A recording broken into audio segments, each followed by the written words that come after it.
What's up, guys? Dave here, doing my annual water heater flushing and back flushing.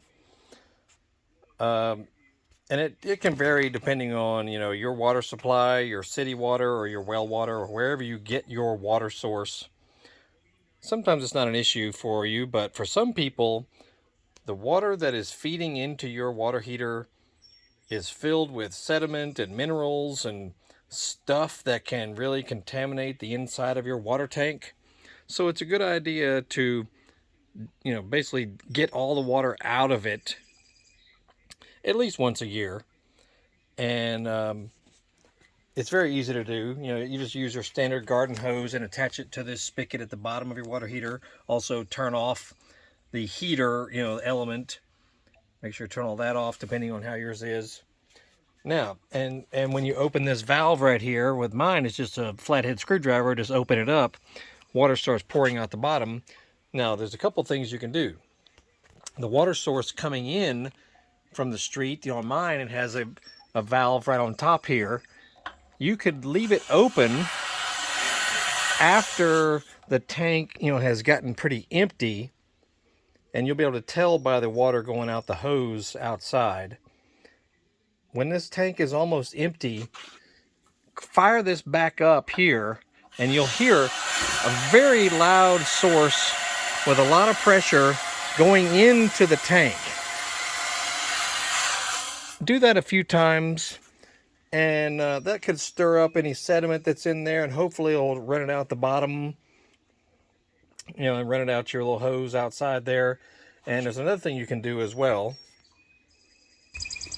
As you see outside here. Oh, it's a good time also, while this is flushing out, you could rinse your car off or water some plants with the water or something, or maybe save a few buckets of it if you like to, feed birds, with the water supply you're saving basically. But notice it's still coming out, obviously, and when this goes down to a trickle, the water tank is pretty much empty inside. Now, to back flush it, that's where it gets a little tricky, because you'll notice this is a male end for your water hose. The other end that's attached to the heater is a female end. So that means it would be impossible to attach this end to your spigot outside if you're trying to back flush it. All right, so here's what you do. You can buy one of these little adapters, female to female adapter. You can buy it pretty much any hardware store, big box store, whatever. Screw it on here. Then you can actually attach your male end to your water supply outside. And then this is after your tank is empty, basically. Then you can turn it on from here, and it will send water into the water tank, and it will stir up more of the debris and sediment and whatnot's in the bottom of your water tank. So do that a few times, let it rinse out, let it drain out, and I recommend you do it annually, if not every other year.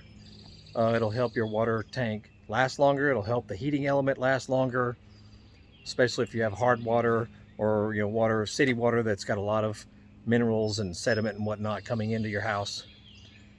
Or you can install a filtration system that helps also.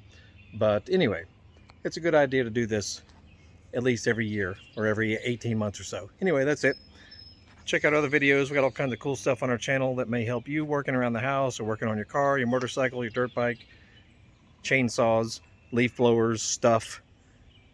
We got over 1,500 videos, and we also have an eBay and Amazon store.